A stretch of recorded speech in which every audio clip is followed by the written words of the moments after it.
চারুকলা ভর্তি প্রস্তুতি, এনটিআরসি জব প্রিপারেশন এবং বিদেশে উচ্চশিক্ষার জন্য বিস্তারিত গাইডলাইন পেতে আজকেই আমাদের নিউজলেটার এনরোল করুন এবং সোশ্যাল মিডিয়ায় নক দিন এখনই। ওকে, জেনারেলি 3D যে আর্টটা হয়, বেসিক প্র্যাকটিসটা হচ্ছে শুরু হয় বিভিন্ন জিওমেট্রিক শেপ থেকে এটাকে ডাইমেনশনাল অ্যাড করার মাধ্যমে। হ্যাঁ, তো আমরা আজকে চেষ্টা করবো জিনিসটাকে উপস্থাপন করা। তো প্রতিটা ডাইমেনশন বা উপস্থাপন করার ক্ষেত্রে এমন কিছু আমাদের সবার আগে লাইটের ব্যবহারটা বুঝতে হবে, লাইট সোর্সটা কিভাবে কাজ করে। হ্যাঁ, যেমন মনে করেন আমরা যদি একটা ছোট্ট বলের কথা চিন্তা করি, এটা হচ্ছে একটা ছোট্ট বল, বেসিক বল আমরা দেখতে পাচ্ছি। যদি এখান থেকে আমাদের লাইট প্রজেকশন হয়, আমাদের অপোজিট সাইডে কিন্তু একটা ডার্কনেস তৈরি হবে। হ্যাঁ, এটা কি আপনি যত সুন্দরভাবে উপস্থাপন করতে পারবেন, এটাই জেনারেলি হচ্ছে আমাদের থ্রি ডাইমেনশনাল ওয়ার্ক। এখানে যদি আমরা শ্যাডো টাইপ একটু দেই, তাহলে কিন্তু সরাসরি এপাশ থেকে হচ্ছে আমাদের কি লাইট সোর্সটা আসতেছে। তো এর মানে এর অপোজিট সাইডে হচ্ছে আমাদের একটু ডার্কনেসটা তৈরি হবে এরকম।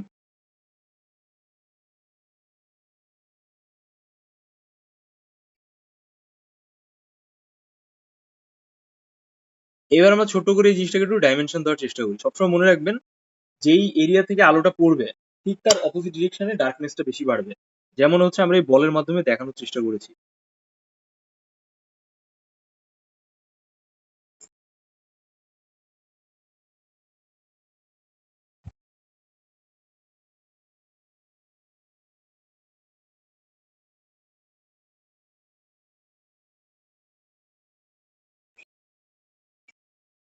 এবার দেখেন, দেখছেন মনে হচ্ছে না যে এটা একটা প্রপার ডাইমেনশন এরিয়াতে উপস্থাপন হয়েছে?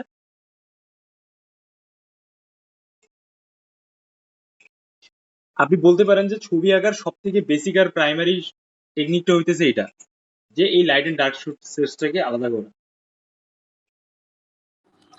ভাই কোন পেন্সিল দিয়ে করতেছেন? এটা হচ্ছে আপনার এইচবি পেন্সিল, যে কোনো ব্র্যান্ডের আপনি এইচবি পেন্সিল রাখতে পারবেন।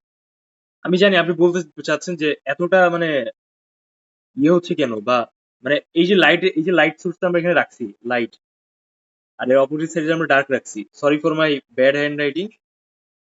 এটার মানে এটার আমি ডিরেকশনটা আসলে কিভাবে উপস্থাপন করলাম, বা মানে এতটা লেয়ার বাই লেয়ার হাইলাইটেড হচ্ছে কিভাবে। তো এই লেয়ারটাকে প্রকাশ করার জন্য আপনি পারলে এরকম ভাবে ইউজ করতে পারেন। যেমন মনে করেন আমরা যদি একটা মেয়েদের ফেসের কথা চিন্তা করি, কি হয় সাধারণত ফেসের যে হাইলাইটের পয়েন্ট আছে, যে যে এরিয়াটা আপনার টিপ ইউজ করেন কপালের মাঝখানে, ওখানে কিন্তু অনেক বেশি পরিমাণে লাইট থাকে। তারপর গালের উপরে এক ধরনের লালচে লালচে আভা টাইপ ইউজ করে। তারপর আদার্স জায়গায় হচ্ছে আপনার যে মেকআপের যে একটা ভ্যারিয়েশনটা আছে, ওটা কিন্তু আমরা দেখতে পাই। তো এই যে মাল্টিপল লেয়ার্স থাকে ফেসের ডাইমেনশনটাকে দেওয়ার জন্য, বা আরো সুন্দর দেখার জন্য, মানে আরো বেশি পরিমাণে অ্যাট্রাকটিভ দেখার জন্য, তো এই জিনিসটা কিন্তু, বা এই যে মেকআপ আর্ট যেটা আছে, যেটা অ্যাস্থেটিক মেকআপ আর্টের যে ব্যাপারটা আমরা সাধারণত জানি, যে সায়েন্স আছে যেটার পেছনে, যে আরো বেশি পরিমাণে কি দেখানো, সুন্দর বিষয়টাকে দেখানো, বা আরো বেশি পরিমাণে অ্যাস্থেটিক্যাল, বা বেশি খুবই বলা যায় বিউটিফাই করা। তো এই যে মাল্টিপল ডাইমেনশন উপস্থাপন করা হয় লেয়ারের মাধ্যমে, এটাই হচ্ছে আমাদের এই জিনিসটাকে আপনি যদি সহজে বুঝতে চান, আমরা এখানে কিন্তু বলতে পারি।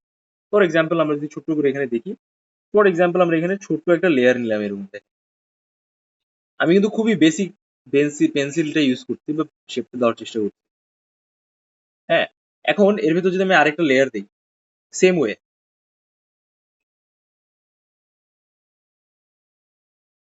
আমি কিন্তু আগের গ্যাপের মাঝখানে যে জায়গাটা আছে সেইখানে লাইন গুলো দিচ্ছি, দেন আমরা আবার একটা লেয়ার দিই।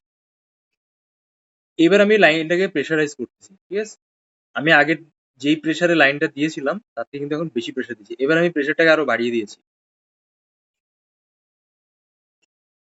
এবার খেয়াল করেন এই জায়গাটা হালকা করে একটু ডার্ক বানিয়ে দিই।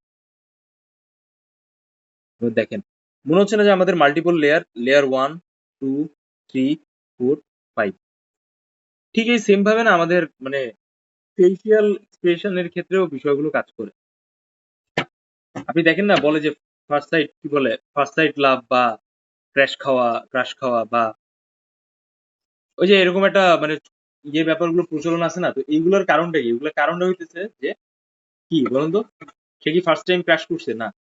বিষয়টা হচ্ছে যে তার মানে মূলত আমাদের যে সাইকোলজিক্যাল ব্যাকগ্রাউন্ডটা আছে প্রতিটা জিনিসের, তার ভেতরে আমরা যদি এক্সামের সাইকোলজির কথা চিন্তা করি, আপনার এক্সামিনার মূলত দেখতে চায় যে আপনি যে জিনিসটাকে উপস্থাপন করতেছেন সেটাকে আপনি প্রপারলি উপস্থাপন করতেছেন কিনা উইথ রিলেভেন্ট কি এক্সাম প্রসেস, মানে আপনার এক্সামে যে ইনস্ট্রাকশন দেওয়া হয়েছে সেই ইনস্ট্রাকশনের মাধ্যমে। এটা হচ্ছে এক্সামের সাইকোলজি। একটা ছেলে বা একটা মেয়ের ফার্স্ট সাইট ক্রাশের যে ব্যাপারটা আছে, সাইকোলজিক্যাল যে ব্যাপারটা হচ্ছে যে সে কিন্তু মেয়ের উপরে ক্রাশ করেনি, সে মেয়ের হয়তো পার্টিকুলার কিছু বিষয় আছে তার উপর সে ক্রাশ করছে। সে হয়তো সুন্দর করে কথা বলতে পারে, বা সে খুব অ্যাট্রাকটিভ দেখতে, খুব হয়তো বা তার মানে একটা আলাদা স্টাইল আছে, তার একটা আলাদা হয়তো বা মানে পার্সোনালিটি আছে। It's all up to this particular area. তো লাইক এর মানে কি এইটা যে সে তার সাথে তার সাথে অনেক ভালো সম্পর্ক হচ্ছে বা সে অনেক তাকে পছন্দ করে, ব্যাপারটা কিন্তু মোটেই এরকম না। তো এই কেমিস্ট্রিটা আগে আমাদের বুঝতে হবে কোনো ইনভলভমেন্টের আগে, এক্সাম দেওয়ার আগে। আপনি যদি এটাকে ক্ল্যারিটি দিতে পারেন আপনার ৪ তারিখ বা ৩ তারিখের এক্সামে, তাহলে আপনি 100% চান্স পাবেন, আপনি ধরে রাখেন। আর it's very easy to get any university. এটা এতটা কমপ্লিকেটেড কিছু না। আচ্ছা, তো চলেন এবার আমরা উপস্থাপন করি এই যে জিনিসটা আমরা এখানে রেখেছিলাম, এই জিনিসটাকে আমরা কিভাবে এখানে আঁকানোর মাধ্যমে দেখাইতে পারি। ঠিক আছে? তো আমরা দুইটা এক্সাম্পল দেখলাম, একটা হচ্ছে লাইট এন্ড ডার্ক শেডটা কিভাবে আসে, আর একটা হচ্ছে কিভাবে আমরা লেয়ার অ্যাড করে ডাইমেনশনটাকে আলাদা করতে পারি। এবার আমরা এইগুলোকে একটু প্র্যাকটিক্যালি ইউজ করতে চাই। ঠিক আছে? So let's do it. সবার আগে আমরা যদি আমাদের যদি পরীক্ষায় বলা হয় যে আপনি জিওমেট্রিক শেপে কম্পোজিশন করেন। এখন জিওমেট্রিক শেপ বলতে আমরা কিন্তু ত্রিভুজকে বুঝি। তো আমরা সবার আগে একটা ত্রিভুজ এঁকে নেই। লাইনস গুলো খেয়াল করেন, আমি যে লাইন ড্রয়িং একটু কিছুদিন আগে আপনাদের শেখাইছি ঠিক সেটাকেই আমি ইউজ করে কিন্তু রাখছি। বাই দ্য ওয়ে এটা কিন্তু একটা এইচবি পেন্সিল। ঠিক আছে? এটা কিন্তু ঠিক আছে? ওকে, আমি দেখেন একটা ত্রিভুজ আঁকছি। এবার ত্রিভুজের আমরা সাইডে একটু হাইলাইট করতে চাই। এই দেখেন এটা কিন্তু একটা ডাইমেনশন হালকা আসছে। ঠিক আছে? তো আমরা এখানে মাল্টিপল জিওমেট্রিক শেপ দেবো, কারণ একটা দিলে আমাদের মার্কস খুব বেশি দিবে না। তো we are trying to add some multiple কি বিষয়। এবার আমরা এখানে কি সাইকেল আঁকবো না, এবার হচ্ছে এখানে আমরা ছোট্ট করে একটা বক্সের শেপ দিব। খেয়াল করেন, যেহেতু আমরা অলরেডি অনেক ছবি লাইন্স প্র্যাকটিস করেছি, so we have enough idea how to draw this type of straight lines. ঠিক আছে? এবার আমরা এখানে ছোট্ট করে একটা সাইকেল দিব।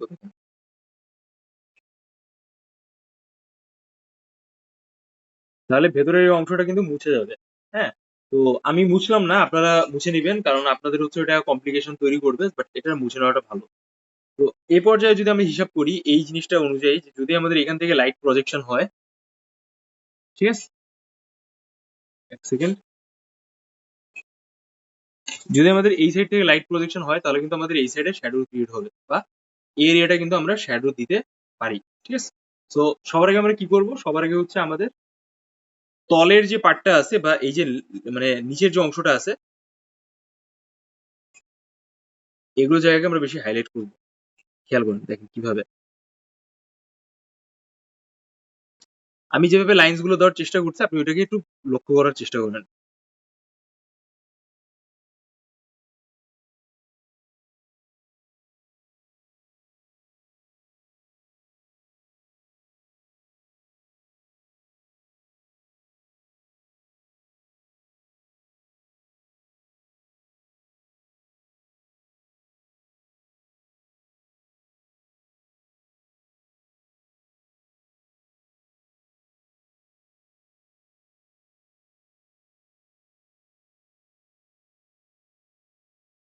ঠিক আছে? এবার দেখেন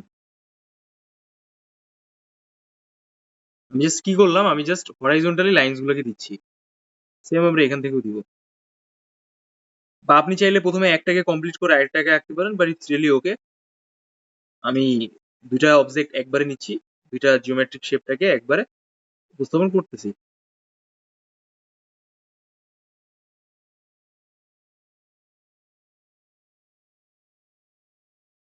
এই দেখেন, দেখছেন?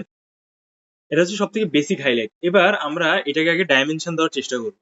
ডাইমেনশনটা জেনারেলি যে লাইট এন্ড ডার্ক শেডটা হয় ওটার থেকে একটু ডিফারেন্ট ওয়েতে হয়, বাট যখন আমরা ডার্কনেসটা বেশি অ্যাড করবো এখানে যেরকম আমরা করেছিলাম, তখন কিন্তু এটা ক্ল্যারিটি পাবে। একটা লাইট সাইড, সরি একটা, হ্যাঁ একটা হচ্ছে ডার্ক সাইড, আর একটা হচ্ছে লাইট সাইড। এটার কিন্তু ডিফারেন্সটা তখন ক্রিয়েট হয়ে যাবে, ঠিক আছে? এটাই হচ্ছে মূলত খেলা এখানে। চল, ডাইমেনশনটা দেওয়ার জন্য সবার আগে হচ্ছে আমাদের এই নিচের অংশটাকে একটু ডার্ক বেশি দেখাইতে হবে এরকম।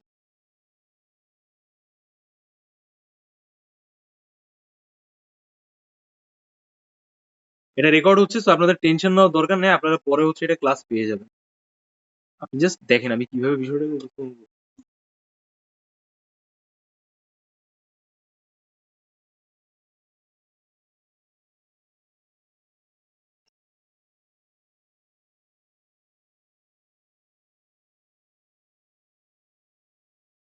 দেখছেন আমি কিন্তু মাল্টিপল অ্যাঙ্গেলে পেন্সিলটাকে ঘুরাই নিয়ে আমি ডার্কনেসটাকে দেওয়ার চেষ্টা করছি, যেন আমাদের অংশটা নিচের আর উপরে যে জায়গাটা আছে সেটা যেন ইন্ডিভিজুয়ালি হাইলাইটেড হয়। এখন আপনি বলতে পারেন যে ভাই এত স্মুথ হচ্ছে কিভাবে, তাই না? তো এটা হচ্ছে ওই ইউজের উপরে। আপনি কি মেকআপ একদিন করতেছেন? না, আপনি ডেইলি মেকআপ প্র্যাকটিস করতেছেন। আপনি যদি একটা লিপস্টিকও লিপস দেন সেটা কিন্তু দিচ্ছেন, ঠিক আছে? তো এইভাবে কিন্তু আপনার প্র্যাকটিসটা পাকাপোক্ত হয়। ইন দ্য সেম ওয়ে আপনি এভাবে যদি রেগুলার প্র্যাকটিস করেন আপনি যে কোনো কিছু করতে পারবেন। It's not that much complicated. It's a craft that you need to কি প্র্যাকটিস।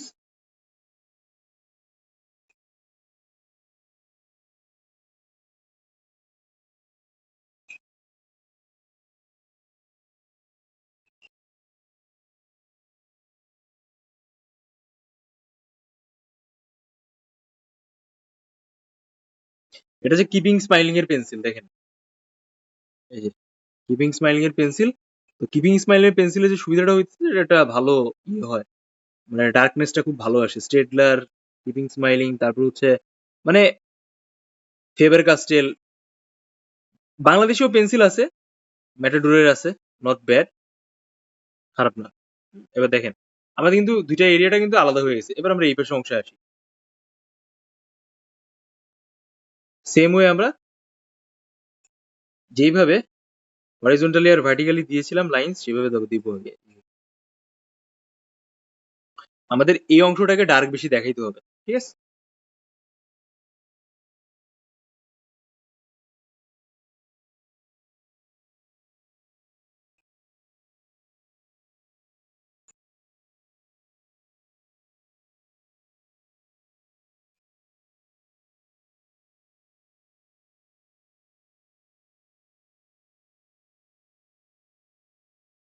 এই দেখেন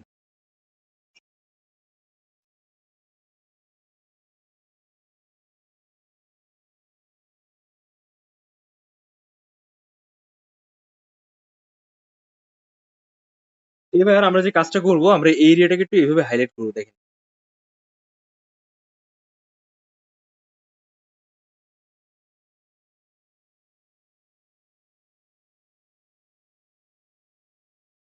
আমরা যখন উপরের লেয়ারটা দিচ্ছি তখন কিন্তু আমরা ডার্কনেসটা কমিয়ে দিচ্ছি, ঠিক আছে?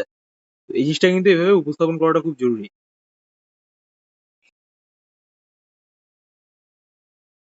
দেখেন,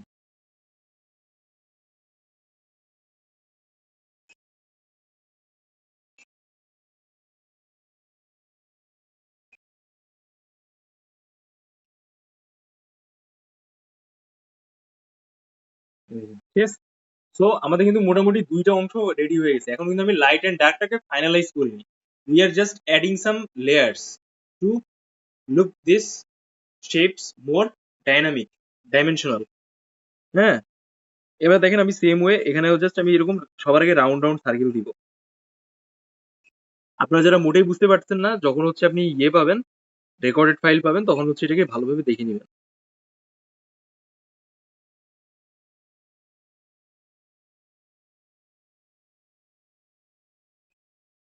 এভাবে।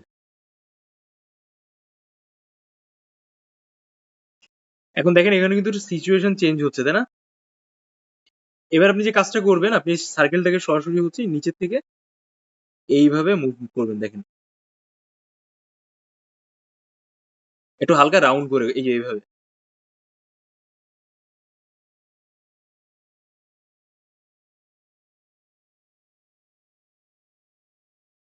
এবার দেখেন এই সিচুয়েশন কিন্তু চেঞ্জ হচ্ছে।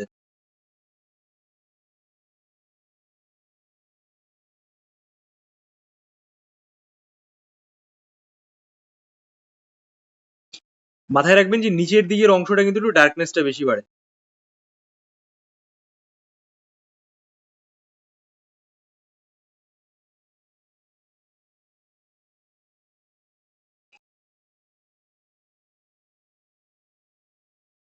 কারণ এটা কিন্তু খুব জরুরি।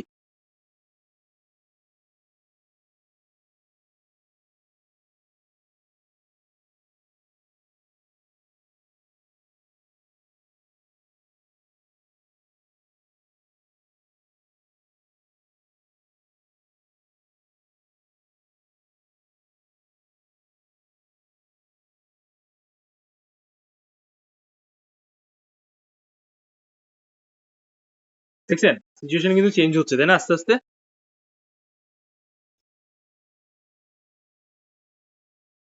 দেখেন। এবার দেখেন আমি কিন্তু নিচের দিকে ডার্কটাকে বেশি বাড়িয়ে দিচ্ছি। আপনারা এটাকে যদি হালকা একটু স্লো করে দেখেন তাহলে আপনি বুঝতে পারবেন যে এটা কিভাবে এক্স্যাক্টলি কাজ করে। বা আমার হ্যান্ড মুভমেন্টটা আসলে কেমন ছিল। দেখেন এখন কিন্তু আগে থেকে লেয়ার ওয়াইজ লেয়ার কিন্তু বিষয়টা চেঞ্জ হয়ে গেছে। এখন আমরা আস্তে, আস্তে করে এর বর্ডারটাকে একটু ইয়ে করে দেবো, প্রমিনেন্ট করে দিব। ঠিক আছে?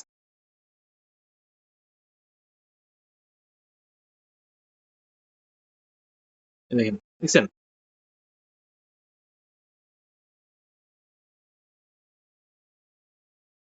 এই হয়ে গেল আমাদের ৩ টা আইটেম। দেখছেন আগে থেকে কিভাবে চেঞ্জ হয়ে গেছে? Let's try to add our shadow. হ্যাঁ? আমরা এই শ্যাডো এরিয়াটাকে একটু হাইলাইট করে নিই। It's really cool and okay. আপনি চেষ্টা করেন যে আপনি জিনিসটাকে আগে উপস্থাপন করা ঠিকঠাক। এরপরে হইতেছে আপনি এক্সট্রা এক্সপ্লোর এর জন্য ওইটাকে আরো একটু সাজাচ্ছেন, এই করছেন, সেই করছেন। আমরা কি সবসময় বউ সাজি?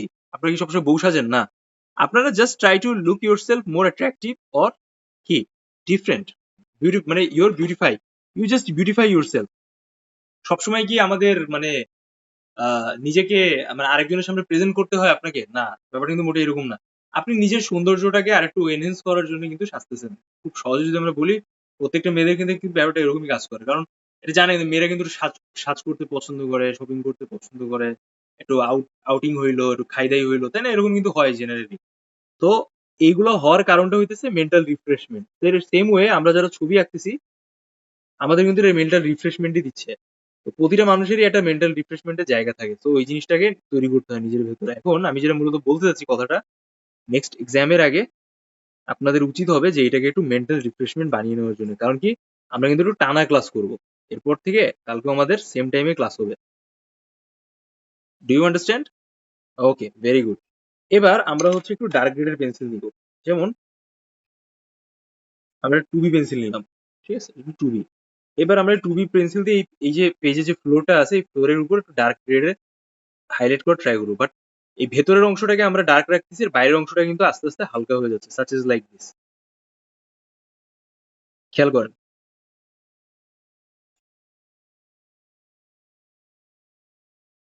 এটা কিন্তু হালকা একটু রাউন্ড করে দিবেন। কারণ এটা কিন্তু আমাদের রাউন্ড সার্কেলের শ্যাডো।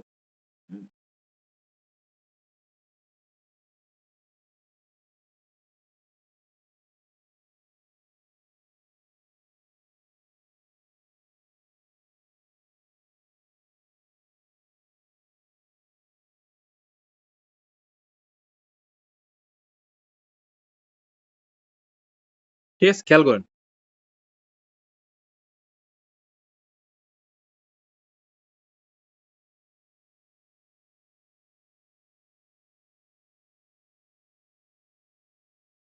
এমনি আস্তে, আস্তে এই পাশে চলে আসবেন।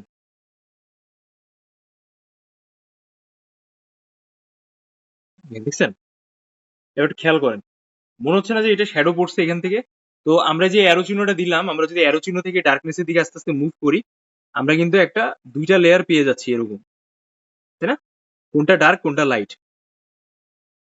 সো পরীক্ষায় আপনি যাই আঁকেন না কেন, ডাইমেনশনালি আমরা যদি চিন্তা করি আমাদের কিন্তু এভাবে বিষয়টাকে উপস্থাপন করতে হয়।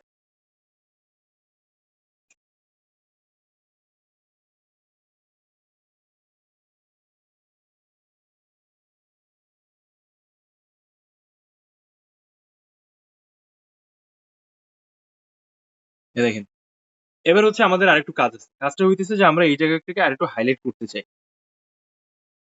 সুন্দর করে আমাদের যে এক্সট্রা এবড়ো-থেবড়ো লাইনস গুলো আছে বা মোটামুটি বলতে পারেন যে একটু পারফেকশন আনা। হ্যাঁ? আপনারা বলতে পারেন আপনার ফেসে যেরকম ফাইনাল টাচ আপটা দেন প্রতিটা মানে বিউটিকে আর একটু মানে প্রমিনেন্ট টাচ আপ বা অনেক পুরুষ দেখেন না, অনেক নাটক টাটক আমরা দেখি যে মেয়েরা নাচতে নাচতে মেয়েদের হচ্ছে টাইমই শেষ হয় না, সরি মানে সাজগোজ করতে করতে টাইমই শেষ হচ্ছে না, অথচ ছেলেদের কিন্তু জাস্ট একটা প্যান্ট চেঞ্জ করলেই ব্যাপারটা হয়ে যায়। ব্যাপারটা কি মোটেই এরকম না। ব্যাপারটা হইতেছে যে যখন একটা মেয়ে সাজগোজ করতেছে তখন কিন্তু সে তার টোটাল যে মানে ফেসিয়াল যে ব্যাপারটা আছে সেটা কিন্তু তারা ব্লেন্ড করতেছে বা অ্যাডজাস্ট করতেছে, যেটা তার টোটাল সাজের সাথে কিন্তু ভালোভাবে অ্যালাইন করতেছে। তো মূলত in the common way we are trying to do something like this that is very good looking at woman face. হ্যাঁ, আপনি লাইক মনে করেন যে মেকআপের কিন্তু কোনো শেষ নেই, প্রোডাক্টেরও কিন্তু কোনো শেষ নেই, but in the end of the touch আপনার ক্রিয়েটিভিটিটাই হইতেছে আসল, যেটা সব থেকে বেশি আপনাকে সুন্দর লাগে। কখনো কি আপনি এরকম এক্সপিরিয়েন্স করছেন যে একটা বিয়ের অনুষ্ঠানে আপনারই হয়তো বা কোনো রিলেটিভ গেছে বা কেউ গেছে, সাডেনলি বউকে তার থেকে বেশি সুন্দর লাগছে, মানে সে যেই সাজই দিছে না কেন, এরকম ফিল হয়েছে কখনো, কখন দেখছেন? বা অনেক ছেলেরা দেখবেন কি যে মেয়েদের কিন্তু এই কমপ্লিমেন্টটা দেয়, অনেক হাজবেন্ডরা ওয়াইফকে কিন্তু এই কমপ্লিমেন্টটা দেয়, তোমাকে তো বউয়ের থেকে সুন্দর লাগতেছিল, দেখবেন এই কমপ্লিমেন্টটা দেয়। এই কমপ্লিমেন্টটা দেওয়ার মানে হইতেছে যে সে কিন্তু কনফিডেন্ট পাইলো যে she is that woman is doing a great job. কারণ কি? কারণটা হইতেছে যে সে কিন্তু যে সাজটা গুজটা করছে এটা তো নট অনলি তার হাজবেন্ডের পছন্দ হয়েছে, but also the whole surrounded area like this vibe. তো এই জন্য কিন্তু তার কিন্তু ওই 100% সাজাটা অর্ধিট হইলো, ব্যাপারটা কিন্তু এরকম। তো যাই হোক, আমি আমি জাস্ট আমার এক্সপ্লেনেশনটা আপনাদের দিলাম। রিয়েল লাইফে এরকম অনেক ক্ষেত্রে হয়, অনেক ক্ষেত্রে হয় না, but whatever you see it's always working like this. Same way আমরা ওই সেম কাজই করতেছি। দেখেন, আজকে আমি আপনাদের তোতা পাখির মতো বোঝাচ্ছি, আমি কিন্তু নেক্সট ক্লাসে তোতা পাখির মতো বোঝাবো না, আপনাদের কিন্তু এটা আমাকে এঁকে দেখানো লাগবে।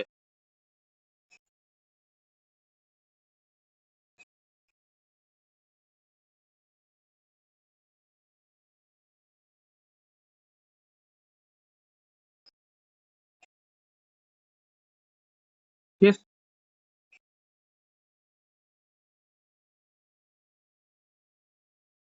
আমি সেম স্টাইলে ব্যালেন্স করতেছি।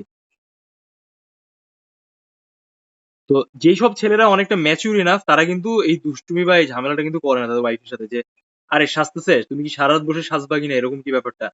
তারা বুঝে যে আসলে না, এই সাজগোজটা আসলে তাদের প্রয়োজন, it's a very basic thing.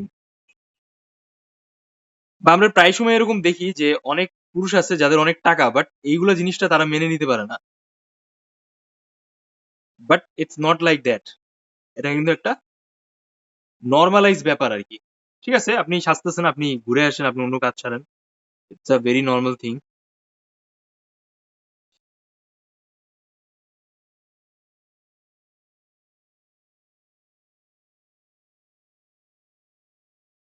দেখেন, এখন কিন্তু আমাদের টোটাল সারফেস এরিয়া থেকে আমাদের যে ড্রয়িংটা আছে সেটা কিন্তু খুবই ভালোভাবে হাইলাইটেড হয়ে গেছে।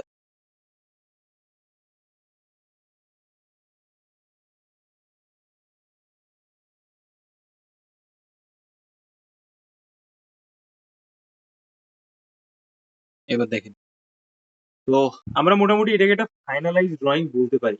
খেয়াল করেন, আমি কিন্তু 3D আর্ট টাইপের করে দেখাইছি, তাই না? এটা কিন্তু একটা 3D স্পেস লাগতেছে। হুম, যেমন আমরা যদি এই পেন্সিলটাকে দেখি, এই পেন্সিলে কিন্তু এই সাইডটা ডার্ক হচ্ছে। তো সেম স্টাইলে আমরা যেটা আঁকছি সেটা কিন্তু কম বেশি বেশ ভালোভাবেই টোটাল সারফেসটাকে হাইলাইট করছে। তো এখন বলে ফেলেন, আপনাদের কারোর কোনো প্রশ্ন আছে? হুম, বলেন, চালু চালু বলে ফেলেন।